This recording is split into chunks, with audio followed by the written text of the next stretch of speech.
Más noticias en nuestra web crc891.com. Seguinos en Facebook y Twitter como CRC891 Radio y en Telegram como Noticias CRC.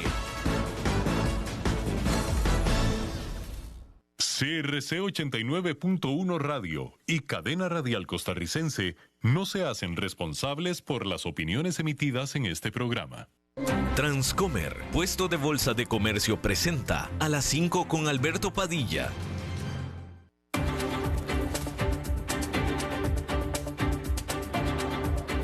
Inicia A las 5 con Alberto Padilla. Un programa diseñado con el objetivo de llevarte diariamente un tema de actualidad, acompañado siempre de reconocidos editorialistas, de lunes a viernes a las 5 de la tarde por CRC 89.1 Radio. A las 5 con Alberto Padilla. Hola, ¿qué tal? Saludos, bienvenidos a esta emisión de A las 5 con su servidor Alberto Padilla. Muchísimas gracias por estarnos acompañando, gracias por estar ahí. Le mando cálidos saludos desde la señal y las instalaciones de CRC 89.1 Radio en San José, Costa Rica, desde donde estamos transmitiendo hasta el punto en el tiempo y en el espacio en el que usted nos está escuchando, porque estamos saliendo en diferentes plataformas simultáneamente, por ejemplo en Facebook Live, en la página de este programa, A las 5 con Alberto Padilla. Estamos también disponibles en el canal de YouTube de este programa. Estamos en podcast en las principales diferentes plataformas más importantes, como por ejemplo Spotify, Apple Podcast, Google Podcast y otras 5 importantes más. Aquí en Costa Rica, este programa que sale en vivo en este momento a las 5 de la tarde se repite todos los días a las 10 de la noche aquí en CRC 89.1 Radio. En esta ocasión me acompaña al otro lado de los cristales, tratando de controlar los incontrolables, el señor David Guerrero, y la producción general de este programa, siempre poderosa, desde Bogotá, Colombia, a cargo del señor Mauricio Sandoval. Déjeme le comento que estamos en vivo también en CRC TV. Esto es en Costa Rica, en vivo en CRC TV, canales 49.1 y 19.1 de televisión abierta. Liberty, canal 549, canal 54 en Plus TV y canal 63 Cablevisión de Occidente. Con todas estas plataformas, si usted no nos ve o nos oye, es porque simplemente no quiere, cosa que está totalmente en su derecho. Bien, vamos a comenzar esta última emisión de esta semana con una bomba en sí misma, pero que todavía no sabemos si es nuclear o no, pero perfectamente puede ser nuclear, que se dio en el mundo financiero esta mañana de viernes y de manera totalmente inesperada. Todo el mundo estábamos durante esta semana, toda la prensa especializada en economía y finanzas, estábamos todos inmersos en lo que tuviera que decir las declaraciones de Jerome Powell, el presidente de la Reserva Federal ante la comisión en el Senado en Washington. Estábamos inmersos sobre los datos del empleo que se iban a dar y que se dieron este viernes, sobre la inflación, incluso estábamos con el bombardeo de Rusia sobre Ucrania, estábamos en todo eso, incluso hasta en las nevadas de California, cuando de pronto, debajo de nuestras narices, sin que nadie se diera cuenta, repentinamente se sucedió el segundo peor liquidación, colapso bancario de la historia de los Estados Unidos. Este viernes por la mañana. Nadie supo, nadie se dio cuenta, nadie sabe de dónde vino.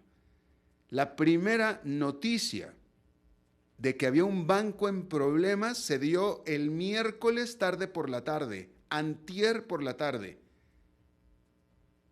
Para el viernes en la mañana ese banco ya había colapsado, para darse de nuevo la segunda colapso bancario más importante de la historia de los Estados Unidos y el más grande que se ha dado desde la gran crisis financiera del 2008. Un poco más adelante estaremos hablando de esto y estará dando el reporte un poco más profundo que esto con Oscar Gutiérrez de Transcomer, porque hoy es viernes y bueno, pues le toca porque a él le corresponde dar el reporte de los mercados en la semana y definitivamente esta noticia puede ser la noticia del año, por sobre incluso de lo que vaya a suceder con las tasas de interés de la Reserva Federal, etcétera, etcétera. Porque, de nuevo, nadie se imaginaba, supuestamente no había un banco en problemas en el sistema financiero de los Estados Unidos. En teoría todo iba bien. Y este colapso se dio en menos de 48 horas. Un banco que se supone que si está regulado, que lo está, y cumpliendo por tanto, porque estaba operando con todos los requisitos de reservas y etcétera, no debería de estar teniendo los problemas que tuvo. Y entonces ahora la gran pregunta es, si este banco tuvo esos problemas o este problema, ¿quién más los está teniendo y no nos estábamos dando cuenta? ¿Y quién más los va a tener?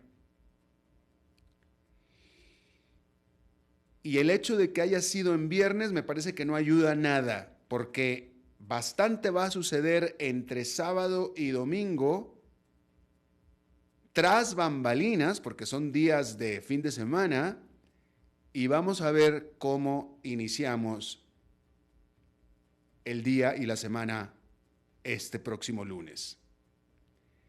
Pero por lo pronto me da la sensación como que todo mundo se quedó congelado, todo mundo está helado literalmente, porque de nuevo nadie se había dado cuenta, nadie estaba hablando de esto, nadie pensó que había un problema, mucho menos como para generar un colapso bancario, y de pronto explotó esta bomba que nadie sabía que existía.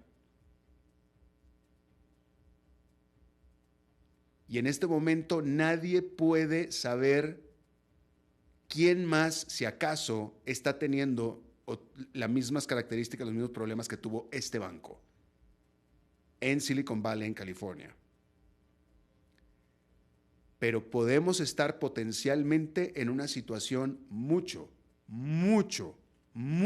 riesgosa. Muy riesgosa. La última gran crisis financiera mundial que comenzó en Estados Unidos en el 2008, comenzó con un colapso bancario. Así es como comenzó. Y cuando cayó ese banco, Bear Stearns, en ese momento, se levantaban las banderas de otros bancos diciendo, tenemos exactamente los mismos problemas que Bear Stearns. Estoy hablando de las cosas como sucedieron. Estamos hablando, las raíces y las causas son totalmente diferentes. Esperemos, esperemos. O sea, es decir, no es la misma circunstancia. Solamente le estoy diciendo que la última gran crisis financiera sucedió justamente, que es como suceden las crisis financieras, con el colapso de un banco. Por cierto que en el 2008 también todo fue de repente, nadie pensó que había un problema. Y acá de pronto sucede esto. Así es que de aquí al lunes en la mañana vamos a poder definir qué tan grave es en realidad el problema. Janet Yellen, la secretaria del Tesoro de los Estados Unidos, estaba dando una comparecencia ante el Congreso de los Estados Unidos, también ante el Senado, y ahí dijo ella algo bastante revelador. Lo que pasa es que nadie se lo repreguntó, pero sucedió el colapso de este banco, sucedió justo cuando ella estaba comenzando a hablar en el Senado, este banco que es el SVB, que es el Silicon Valley Bank. y le preguntaron sobre este colapso y ella dijo algo que puede ser muy revelador y dijo algo así como, sí, estoy siguiendo el caso muy de cerca, estamos investigando varios bancos o estamos sobre varios bancos. Ella mencionó en plural. Cuando le preguntaron exactamente o específicamente sobre SVB, ella respondió en plural. Y esto puede ser potencialmente algo muy grande. Y bueno, vamos a verlo. Eso lo dirá ya. Más adelante, Óscar Gutiérrez ahondará en este asunto. Que de nuevo, esperemos que no, pero perfectamente esta puede ser la primera noticia que usted escuche de lo que puede ser todo un tremendo problemón. Esperemos que no. Para ponerlo en términos ticos, de tremenda torta. Pero esperemos que no sea así. Bien, en lo que se supone que debió haber sido la noticia de la semana, porque la estábamos esperando desde el fin de semana pasado, este viernes se dio a conocer el reporte sobre el empleo al mes de febrero. Y resulta que los empleadores estadounidenses añadieron 311,000 puestos de trabajo durante febrero, lo que de nuevo superó las expectativas. Lo que sí hay que decir es que la tasa de desempleo subió un poquito a 3,6%. Ahora, hay que decir, y esto es importante, hay que decir que ya en el detalle hay algunos elementos esperanzadores, ¿sí?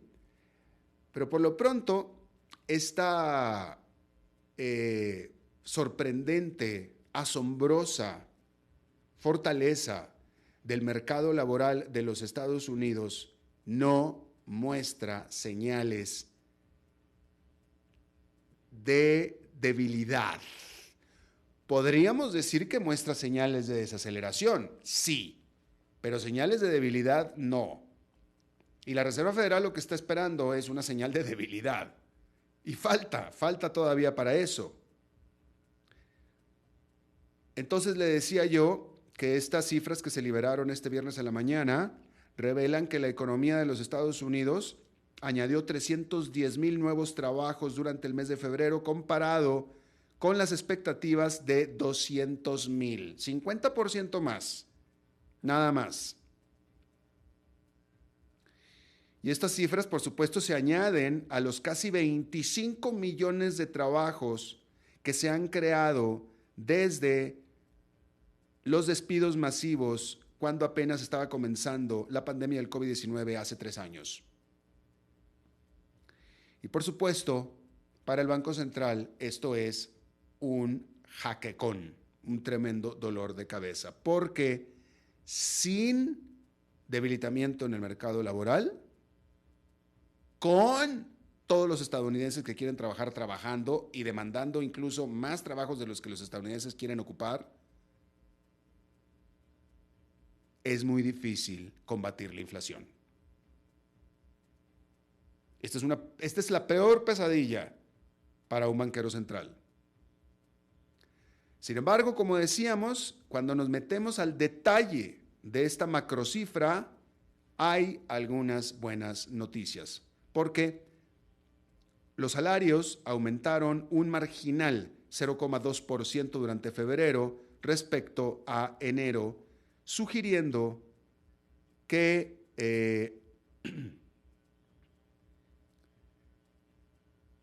ya está empezando a desacoplarse, está empezando a desacoplarse el crecimiento salarial del mercado laboral. ¿Sí? Es decir, que empieza a caer la oferta de trabajos al grado que ya los empleadores, los jefes, los patrones no tienen que estar subiendo salarios, que estar dando bonos para retener o para atraer empleados. Y esto es un elemento importante, hay que decirlo. Y bueno, por supuesto que todo esto aumenta el debate hacia la reunión de política monetaria de la Reserva Federal, que será en la última semana de marzo. Y la gran pregunta es si la Reserva Federal, sabemos que la Reserva Federal va a subir las tasas de interés, porque eso lo sabemos. La pregunta es si lo va a hacer por una gran cantidad, un gran golpe, un gran salto, tratando de, o sea, un balde de agua fría para la economía tan caliente. O si acaso no lo haga, tomando en cuenta que el mercado laboral efectivamente se está desacelerando. Porque de nuevo, se está desacelerando, pero no está débil. Y es una importante distinción a hacer ahí. Y bueno, de eso estará hablando Óscar Gutiérrez también un poco más adelante.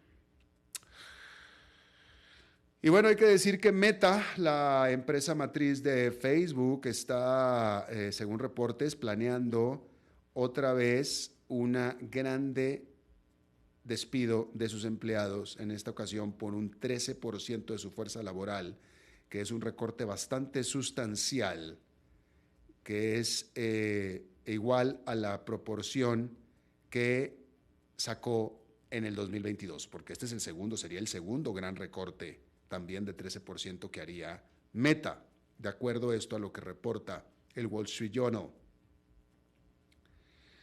quien dice que se esperan los primeros anuncios se hagan tan pronto como la próxima semana y que continuarán con más anuncios al respecto.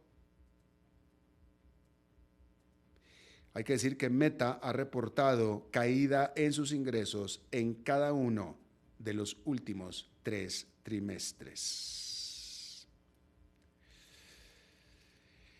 Bueno, hay que decir que Irán y Arabia Saudita acordaron reanudar sus relaciones bilaterales y reabrir sus embajadas dentro de los próximos 2 meses, de acuerdo a los medios estatales de ambos países. Este acuerdo, que fue negociado en China, no por China, en China, se dio en anticipación del Consejo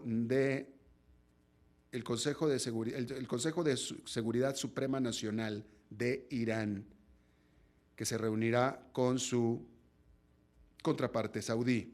Ambos países, como usted sabe, tienen una larga historia de ser rivales regionales y cortaron sus lazos diplomáticos oficialmente en el 2016. La razón por la cual estos países son rivales, son países musulmanes los dos. Los dos son países musulmanes.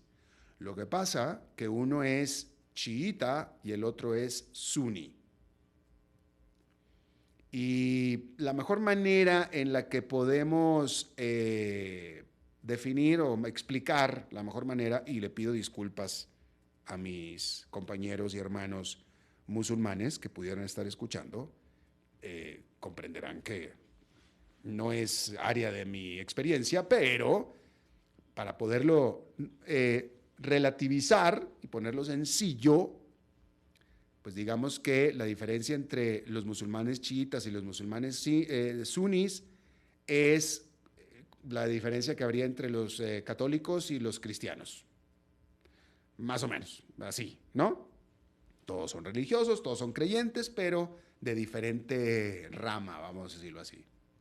Y pues esto causa rispidez en aquella zona, ¿no? En aquella área. Y ese es el origen de la rivalidad que hay entre Irán y Arabia Saudita. Bueno, y esta nota a mí me parece interesante porque ojalá y se pudiera traslapar o traspolar hacia Estados Unidos y México. Fíjese usted, la Gran Bretaña le dará a Francia, a su país vecino, pero que están separados por el Canal de la Mancha, le dará a Francia 577 millones de dólares. La Gran Bretaña a Francia 577 millones de dólares durante los próximos 3 años para que Francia pueda combatir desde su frontera, desde su lado, lo que le llaman ahora la crisis de las lanchas. Básicamente es lo como le llaman, la crisis de las lanchas, que son las lanchas que inmigrantes típicamente africanos toman en las costas francesas ilegales, que cruzaron ahí todo el mundo ilegal, para trasladarse hacia la Gran Bretaña. Y entonces, pues para ayudar a Francia a que las atrape, a que evite que esas lanchas salgan, en primer lugar, porque tiene gran costo de vidas, y en segundo lugar, pues los que viven, que lleguen a la Gran Bretaña, pues entonces la Gran Bretaña le está dando, está cooperando, literalmente está cooperando con Francia, con 577 millones de dólares, ¿sí? Para que Francia los pueda usar para reforzar sus patrullajes, incluyendo mayor uso de drones. Y también para que Francia pueda construir un nuevo centro de detención de inmigrantes en el norte del país. Y este anuncio se dio en una histórica reunión cumbre que tuvieron este viernes en París Emmanuel Macron y el primer ministro de la Gran Bretaña, Rishi Sunak, que increíblemente, fíjese usted, a mí me llamó muchísimo la atención, pero es la primera reunión cumbre bilateral Francia-Gran Bretaña en 5 años. Eso es lo que dice la nota. La nota dice que es la primera reunión cumbre bilateral en 5 años. No sé si eso significa necesariamente que es la primera vez que se reúnen ambos presidentes. Yo creo que sí, yo creo que es la primera porque dice la nota que la última vez que se reunieron los presidentes o los líderes de ambos países fue en Londres. Lo que quiere decir entonces que, bueno, pues obviamente han hablado por teléfono, conferencias, videoconferencias, etcétera, pero también seguramente se han reunido en alguna reunión multilateral. Bruselas, usted lo que sea, ¿no? El grupo de los 7, el G20, ¿no? Pero es la primera vez que se visitan en 5 años. Primera vez. Increíble, 2 países vecinos. Bueno, pues ahí lo tiene usted. Déjeme le informo que la economía de la Gran Bretaña registró un crecimiento en enero del 0,3%, que es bastante notable, siendo que en diciembre había caído por 0,5%. Y este aumento en enero se dio sobre todo impulsado por el sector de servicios, el cual creció justamente 0,5%, con la industria de la construcción y la manufactura cayendo de manera significativa. Y esta noticia, pues calma los temores de una recesión, la cual la Gran Bretaña había evitado apenitas de manera marginal a final del año pasado. En Turquía, el presidente Recep Tayyip Erdogan confirmó y calmó los temores, confirmó que efectivamente en mayo habrá, como estaba planeado originalmente, elecciones parlamentarias y presidenciales. El 14 de mayo específicamente. Había temores de que este hombre fuera a anunciar una postergación de esta fecha con excusa de los terribles terremotos de hace 3 semanas o un mes ya. Pero no, confirmó que la fecha se mantiene y las elecciones van. Por supuesto que esto se da por sentado que va en contra del hombre fuerte de Turquía, del presidente, el cual ha estado plagado de problemas económicos por sus políticas económicas y por su pésima respuesta a los devastadores terremotos del mes pasado, que le han quitado apoyo popular definitivamente. a su gobierno. Y bueno, pues, pero se confirma que efectivamente, y hay que decir que se enfrenta a un opositor de cuasi consenso, de coalición opositora, Kemal Kılıçdaroğlu, que ojalá y no gane porque va a ser un dolor de cabeza estar mencionando ese nombre. Kemal Kılıçdaroğlu. Dios mío. Bueno, pues ahí lo tiene usted. Bien. Déjeme le informo que, bueno, los mercados los va a decir el señor Oscar Gutiérrez. Déjeme, adelantando que Oscar Gutiérrez no va a hablar necesariamente de los bitcoins, déjeme le comento que este viernes el bitcoin cayó por debajo de los $20,000, tocando su nivel mínimo en casi 2 meses, de la mano de las caídas que hubo en Wall Street por las razones que le acabo de dar hace un momento. Y otro factor que está afectando al mercado cripto en particular es el colapso. Digo, porque hay que decir que esta semana fueron 2 bancos los que colapsaron, por cierto. Fueron 2 bancos. La sorpresa fue SBB o SVB. Esa fue la sorpresa, pero acuérdense que antes en la semana, yo se lo informé aquí, también había colapsado Silvergate, que también es un banco regular, pero que tenía una parte muy fuerte en criptomonedas. ¿Sí? Y el miércoles anunció su liquidación.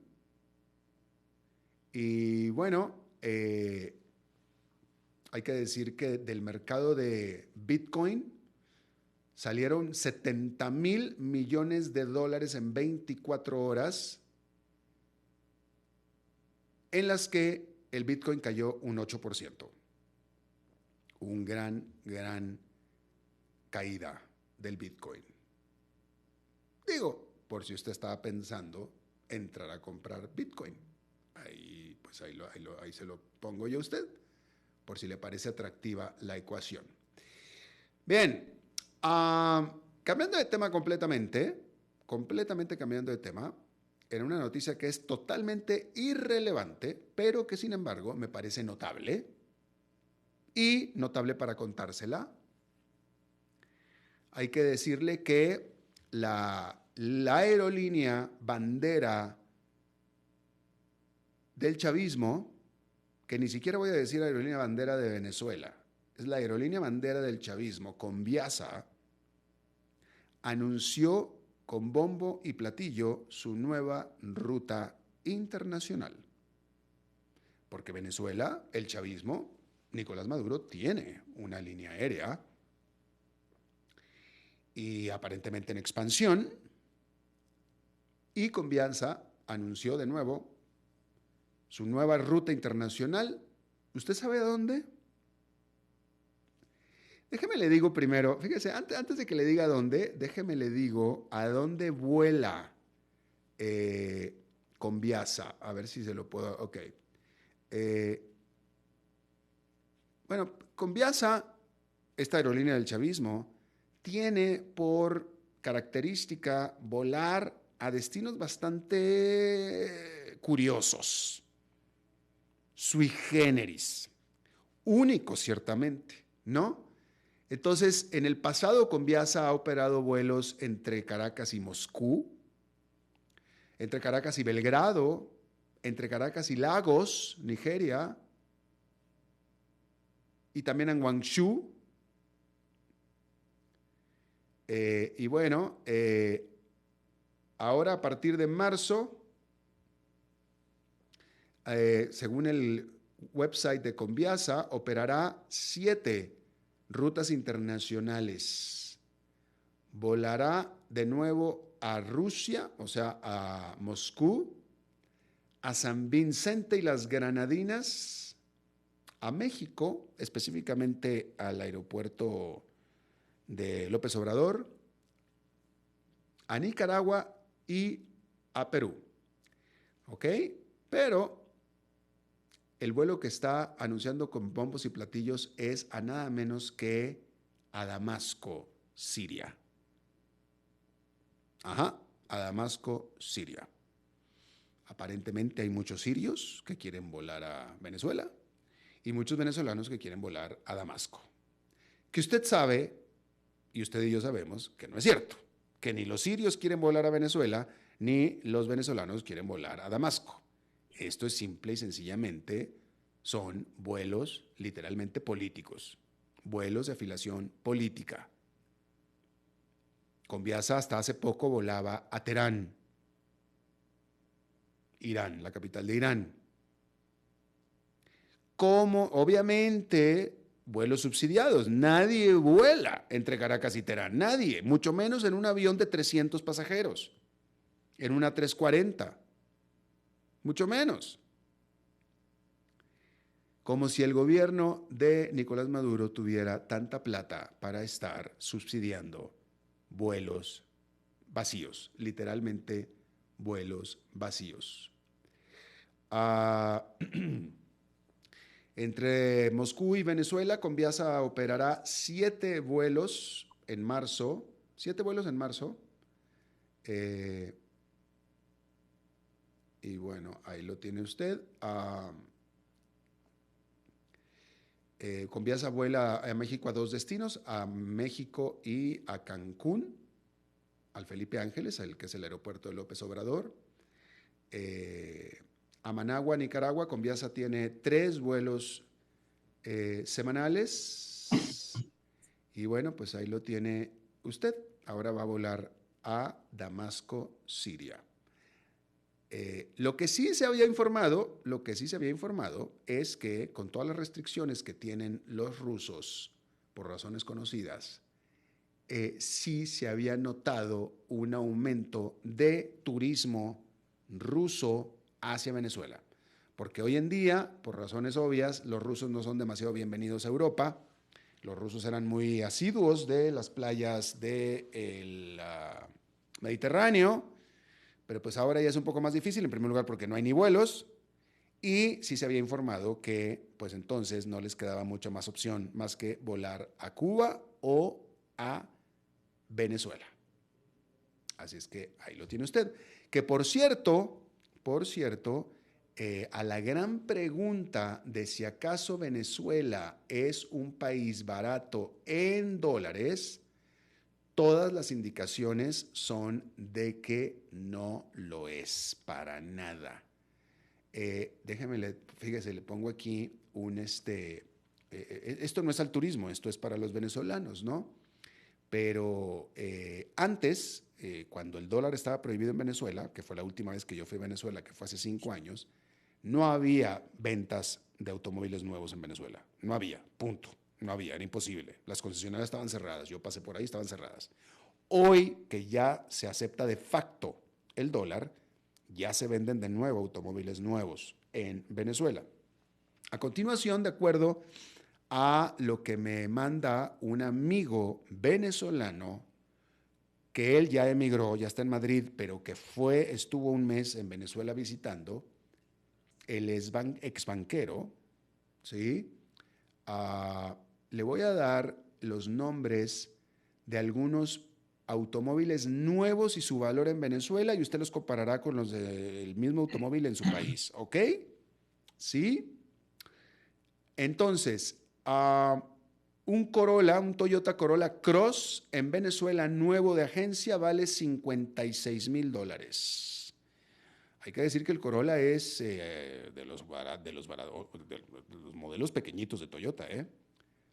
En Venezuela cuesta el Corolla Cross $56,000.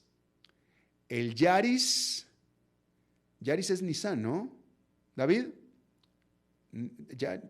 Toyota, ¿es Toyota? Bueno, es Yaris HB, pero es chiquito también, el Yaris es chiquito. El Yaris HB cuesta $38,000 y el Yaris full equipado, $42,000. Hay otro aquí que me lo escribió él, Machito, dice Machito, pero no sé si sea Machito o Marchito, no sé cuál sea. Machito dice $48,000, ese sí no lo conozco. Bueno, esos son los precios que se manejan en este momento en Venezuela. Usted los comparará con sus países y usted me dirá si vale la pena, o sea, no que vale la pena, si es barato o no es barato Venezuela con respecto al resto del mundo dolarizado. Bien, vamos a hacer una pausa y regresamos con Oscar Gutiérrez de Transcomer. A las 5 con Alberto Padilla, por CRC 89.1 Radio. Ok, gracias a todos por haber venido a la fiesta de despedida de don Alberto, quien cumple 30 años de trabajar para nuestra empresa. Y bueno, le llegó el día del retiro. Don Alberto, ¿por qué no viene acá y nos da unas palabras? ¡Que hable! Muchas gracias a todos. Solo puedo decirles que si alguien sabe de algún trabajito, que por favor me avisen. Es en serio. No me preparé para este momento y tengo que ver cómo consigo otro trabajo. No cometan el mismo error que yo. Transcomer, puesto de bolsa de comercio. Construyamos juntos su futuro. Somos expertos en eso.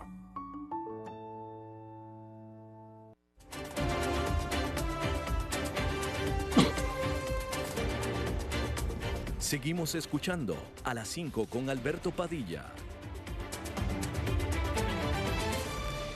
Bueno, es viernes y como cada viernes lo cerramos la semana con un análisis de los mercados en la semana con nuestro experto en la materia en este segmento patrocinado por Transcomer, Oscar Gutiérrez, presidente de Transcomer. Mi querido Oscar, ¿cómo estás? Esta semana comenzó al revés, se comenzó muy tranquila y terminó en el clímax. Así es, Alberto, una semana de mucho movimiento y aquí muy ansioso de entrar en los temas que están muy interesantes. Primero, bueno, como resumen, el mercado fue un día negativo el día de hoy. El Dow Jones cayó un 1,07%, el S&P un 1,45% y el Nasdaq 1,76%. Todos los sectores en el S&P fueron negativos. El sector de productos de consumo masivo casi estuvo en cero tablas, perdió solo 0,05. Luego siguió el de productos discrecionales y salud con 0,72 y 0,85, y los que más perdieron fueron el sector financiero, muy importante el día de hoy, y el sector de bienes raíces. En la semana, sí, es una semana bastante negativa, en realidad también todos los sectores en negativo. En la semana total se perdió un 4,55%. Igual, el que más perdió fue los productos masivos de consumo, con 0,97%, y los dos sectores de más pérdida fueron los mismos del día, solo que esta vez bienes raíces perdiendo un 5,28% y el sector financiero un 5,80%. La mejor acción del día de hoy fue Intel, subiendo un 2,95%, que en realidad es poco para hacer la mejor acción, es del S&P 500, aclaro. Y la peor acción, en realidad en esta ocasión, las tres peores acciones fueron todas bancos regionales, y eso va mucho con el tema que vamos a hablar hoy. El que más perdió fue Signature Bank, que perdió 22,87%. Es un banco de 4,2 billones de capitalización de mercado, 4.500 millones de dólares.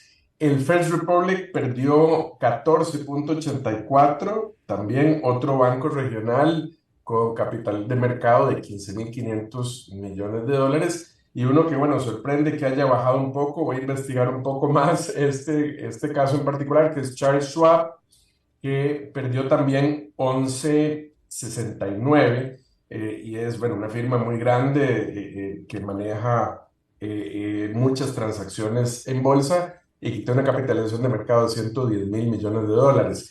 Estas pérdidas son las más grandes sin tomar en cuenta, por supuesto, la bomba que mencionabas, que es el Silicon Valley Bank, que en realidad solo el día de ayer había caído 64%, y ya no lo tomamos en cuenta en el S&P 500 porque hoy mismo lo sacaron del S&P 500.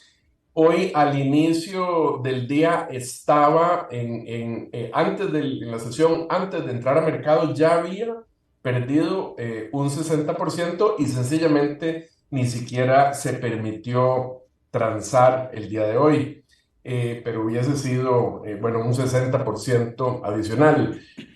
Como habíamos previsto, en realidad la noticia iba a ser un poco comentar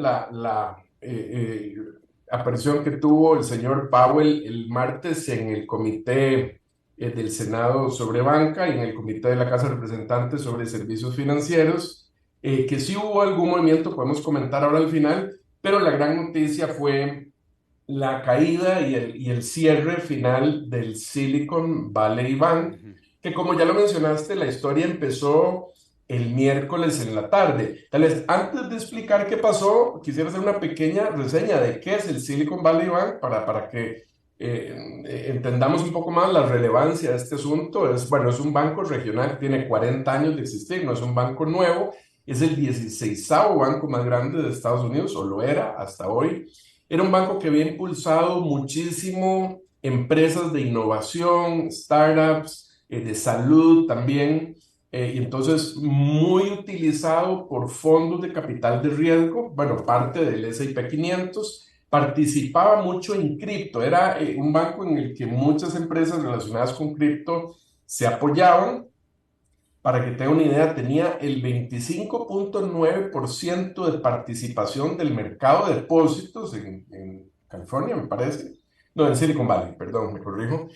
Es la segunda, el cierre de hoy, que ya lo vamos a comentar, es el segundo, creo que ya lo mencionaste, el segundo en la historia de Estados Unidos más grande. El Silicon Valley tenía activos por 209.000 millones de activos. El anterior cierre más grande había sido Washington Mutual en el 2008 por 307.000 millones de activos. Cierres provocados por las autoridades reguladoras, ¿verdad? Este banco, Alberto, tenía 29 oficinas en Estados Unidos, pero además tenía oficinas en India, en Inglaterra, en Israel, en Canadá, en China, en Alemania, en Hong Kong, Irlanda, Dinamarca y Suecia. Es decir, no era ningún banco pequeño.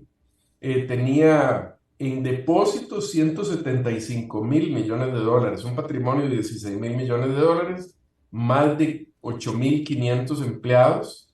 En el 2022 ha tenido ingresos por 7.400 millones de dólares. Y bueno, antes, en el punto máximo, su acción había llegado a $755 en noviembre del 2021, y el precio que terminó ayer fue de 106, pero estaba hoy para abrir en 39, si lo hubieran dejado transar el día de hoy.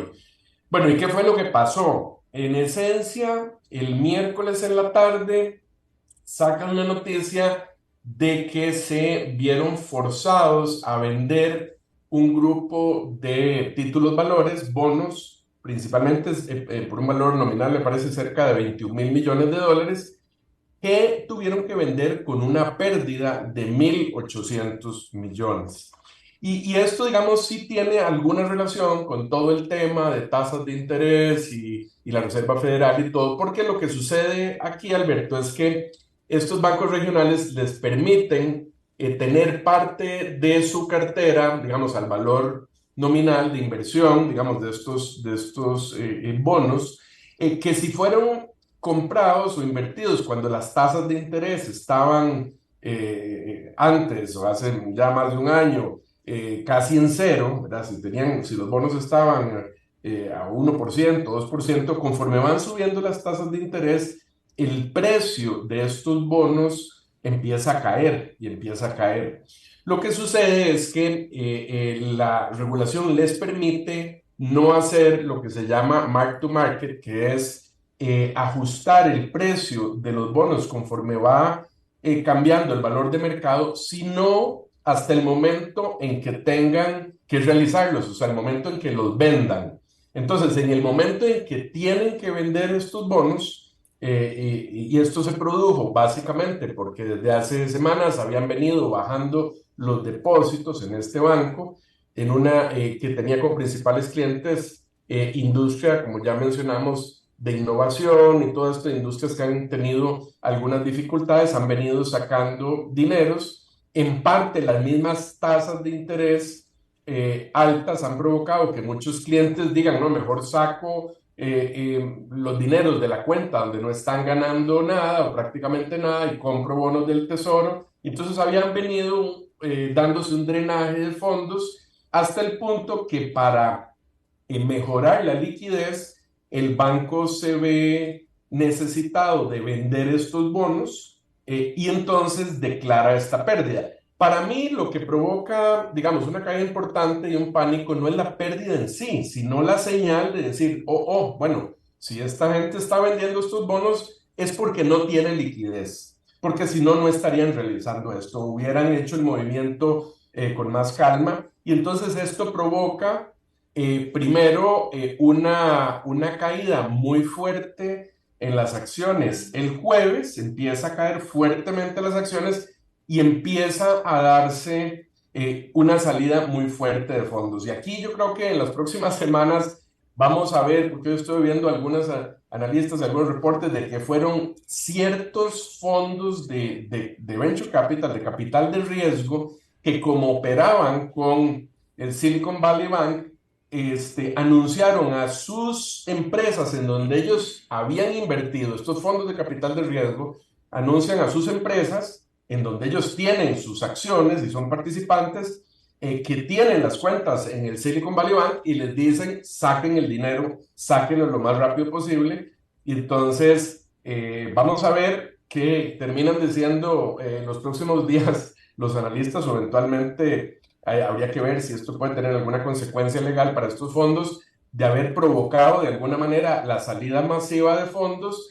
Y bueno, un tema en estas alturas de tecnología que tenemos, con las facilidades que hay, estas noticias vuelan en segundos y se empieza a dar una corrida fuertísima en donde empiezan a sacar y sacar y sacar fondos.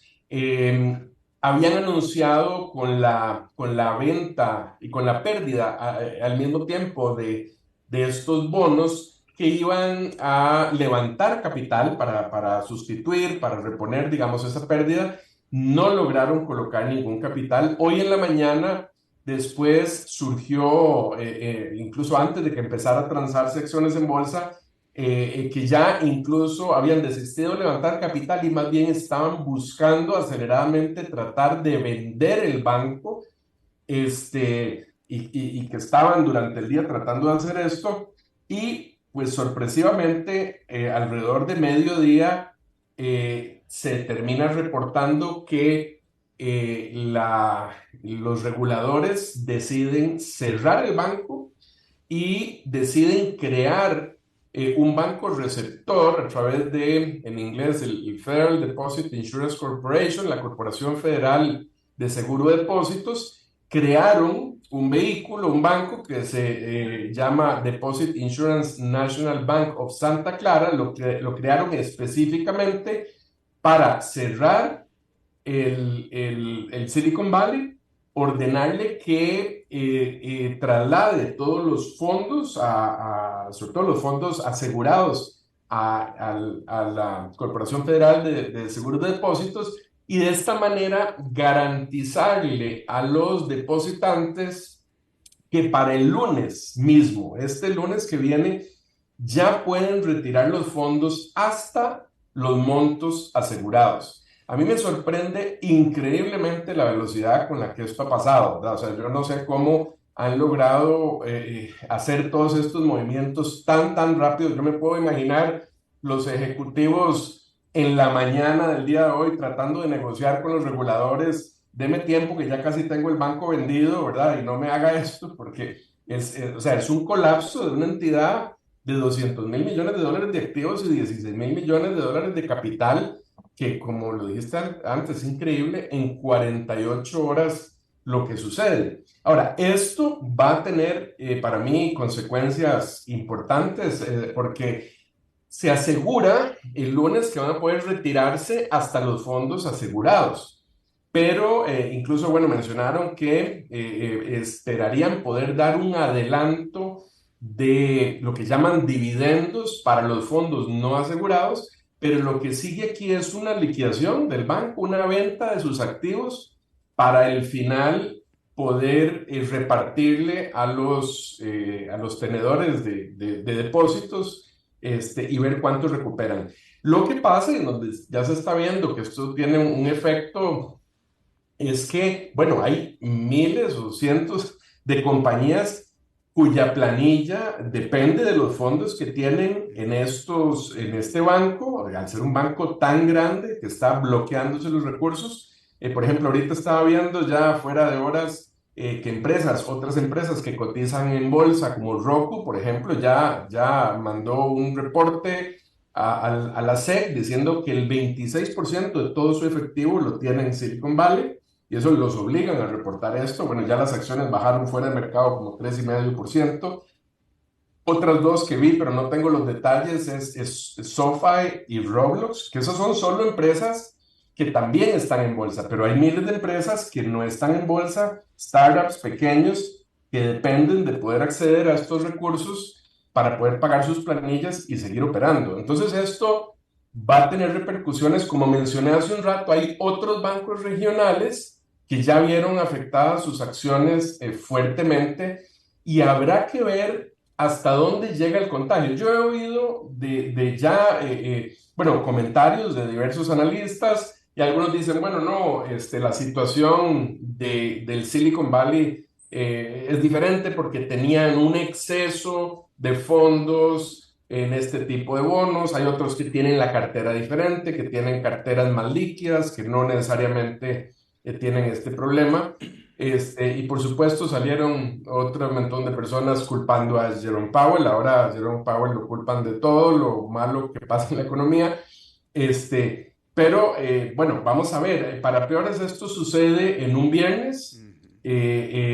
Para peores la Reserva Federal entra en periodo de silencio, es decir, no puede haber declaraciones de los miembros de la Reserva Federal sobre esto de aquí hasta la próxima reunión.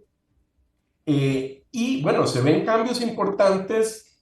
Por ejemplo, Alberto, después de la declaración el martes del señor Powell ante el comité del Senado, y que bueno, lo bombardearon con una serie de cosas ahí, las expectativas, las apuestas para aumentar las tasas subieron a un 70% de que iba a ser medio punto en vez de 0,25. Habían subido el martes, después de las declaraciones de Powell, a 0,50, es decir, a 50 puntos base. Y evidentemente, ahora, una vez que pasó esto, ya las apuestas se dieron vuelta otra vez. O sea, lo que ven es, bueno, si esto en efecto causa ya un problema a nivel del sector financiero, sí va a haber una presión muy fuerte para que la Reserva Federal afloje un poco las condiciones, pero aquí está por verse qué va a suceder, Alberto. Esto está bastante complicado. Bastante complicado. Nos quedan nada más 2 minutos,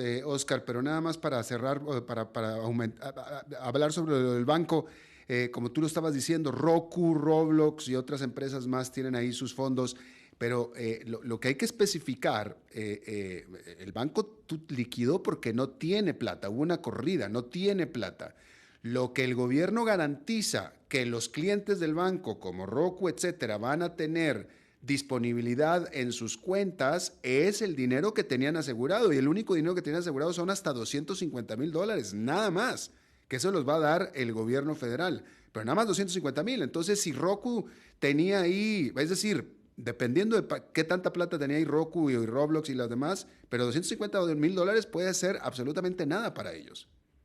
Sí, en este momento lo que dijeron para dar tranquilidad es, ya el lunes está disponible eso, si lo quieren sacar ya inmediatamente. Lo que tienen es urgentemente que dar un mensaje de confianza, pero lo que están diciendo es igual, es como intervenir esta entidad, tenemos esto como un liquidador, tenemos estos activos, se van a vender los activos y lo que quede igual se reparte hasta donde dé lo que no está asegurado. Claro, eso va a tomar tiempo. Claro, pero es posible que traten de hacer un movimiento, algún otro analista decía por ahí, bueno, podría ser que se muevan como locos durante el fin de semana a tratar de negociar, por ejemplo, que venga, qué sé yo, Goldman Sachs y compre el banco, entonces el lunes anuncian, no, ya se compró en tales condiciones, y entonces que alguien absorba y mandar ese mensaje de tranquilidad al mercado. Pero claro, estoy especulando, eso son cosas que hay que ver, depende de la gravedad de esto.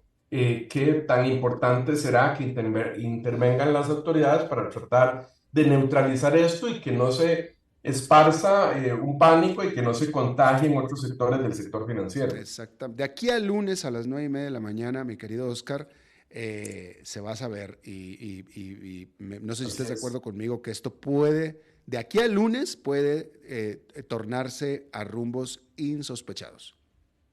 Así es, puede haber un pánico y lo peor es que, como te digo, los miembros de la Reserva Federal están inhibidos ahorita de salir a comentar y tratar de calmar. Podría ser que a través de Janet Yellen salga algo tratando de calmar los mercados financieros, porque tampoco le sirve, digamos, a la Reserva Federal un colapso, No. Un pánico que ya provoque problemas en el sector financiero. No. Y tampoco a Joe Biden, tampoco, que no tiene nada que Así ver, pero es. al gobierno le viene a caer todo esto siempre encima. Mi querido Oscar Gutiérrez de Transcomer, te agradezco muchísimo. Excelente reporte este viernes a Oscar Gutiérrez en este segmento patrocinado por Transcomer. Muchas gracias, Alberto. Feliz fin de semana. Ya veremos lunes qué pasa. Veremos, sí. Vamos a tratar de pasar este fin de semana feliz y ya el lunes a ver qué vamos a estar informando, mi querido Oscar. Te lo agradezco. Hasta luego. Bien, eso es todo lo que tenemos por esta emisión y por esta semana de A las 5 con su servidor Alberto Padilla. Muchísimas gracias por habernos acompañado. Espero que termine su día y su semana en buena nota, en buen tono, y nosotros nos reencontramos aquí el lunes. No se lo pierda, va a estar bueno necesariamente, con o sin mí, pero va a estar bueno. Que la pase muy bien. A las 5 con Alberto Padilla fue traído a ustedes por Transcomer, puesto de bolsa de comercio. Construyamos juntos su futuro. Somos expertos en eso.